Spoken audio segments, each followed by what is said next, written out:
All right, so this is the testing on this aluminum-bodied Vaguely fuel tank sending unit. And we've got it all hooked up through an ohm-meter here with an idiot light to show the low fuel operation. Go ahead and tip it, Steve, so that we get the... Okay, so this is empty, and as you can see, our little idiot light is on.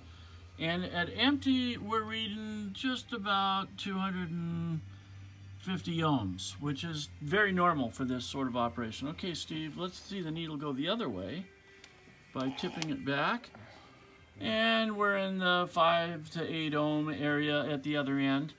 Actually, if our ohm meter is not perfect, it might actually be a little bit closer to 5 ohms. But that, again, is typical for the other end. So swing it to the other direction again, Steve, and there's our idiot light for low warning and the highest register ohms. So this thing is totally functional.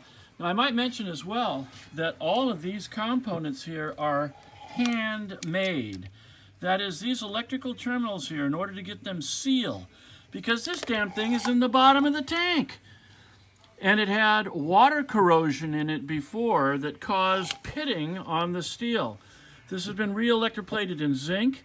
Each one of these plastic terminals were replaced because the originals were cracked and weeping, as seen by rust, because of course water collects in the bottom of that cup, in the bottom of the unit, causes the corrosion to occur.